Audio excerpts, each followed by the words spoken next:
Are you struggling with sticking to your block schedule? It's a lot about discipline, and sometimes we need some of those, discipline boundaries, safeguards to keep us on track. So in this video today, I'm going to talk about some of my tips and tricks to get you to stick to your block schedule.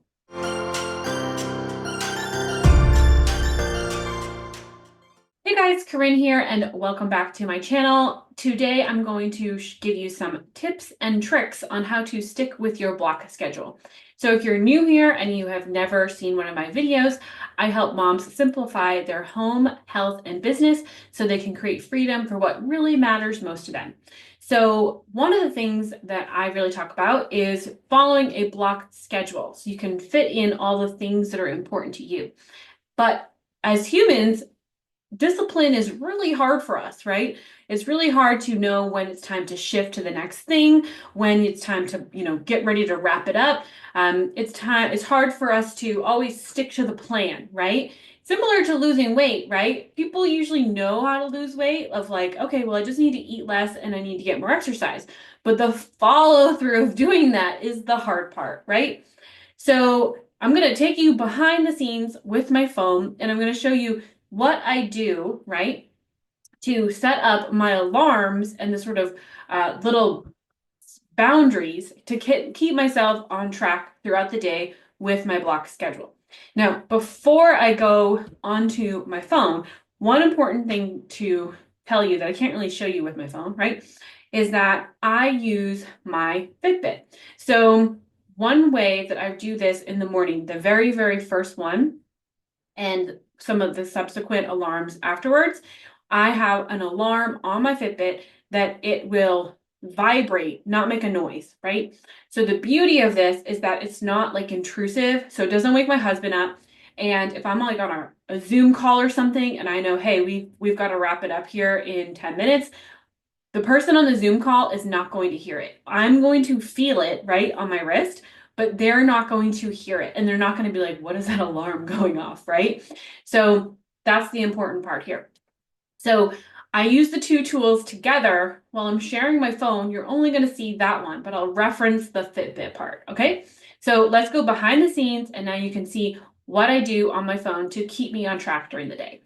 So like I was saying, you can't see this obviously because it's on my Fitbit, but I have an alarm that's at a coordinating time on my Fitbit too.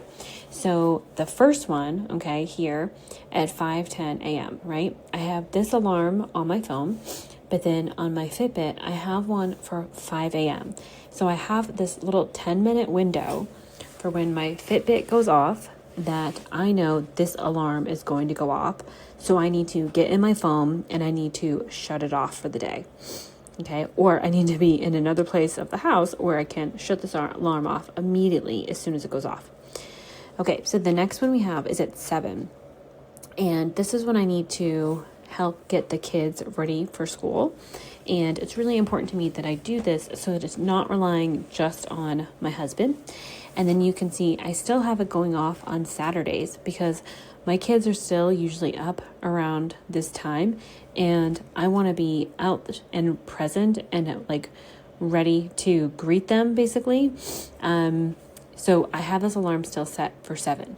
Now on my Fitbit, same thing. I have an alarm for 6:50 and it vibrates on my watch. So I know that's my 10-minute warning of like, hey, you have 10 minutes to wrap it up. Your kids are waking up at 7. Okay. Then the alarm goes off at 7 and I know that's the time, like shut it down, move on to the next thing. Okay. So then moving on to block C. Same thing. I have a Fitbit alarm that goes off at 9:50 a.m. And that's my warning of like, hey, it's about to be time to switch gears. At that time, that's when at 10 a.m. the alarm goes off and I know that's it. We're done. We're moving on. Okay. So then for 12 for lunch, same thing. My Fitbit has an alarm that goes off at 11:50. So I know, okay, lunch is happening here soon. Time to take a break. And then 12 o'clock, this alarm goes off. Okay, so then we have just this last one. So my alarm goes off on my Fitbit at 2:50, giving me that 10-minute warning of, hey, it's about time to wrap it up.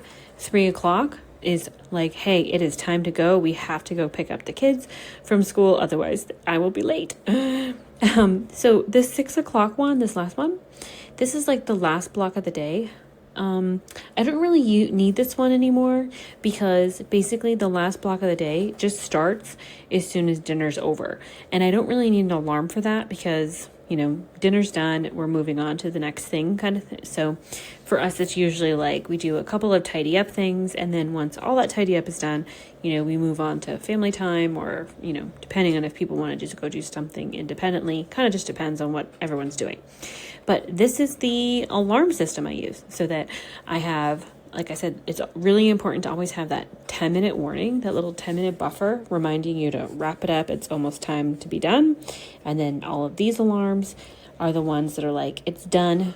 The bell is ringing. It is time to close your book and move to the next class.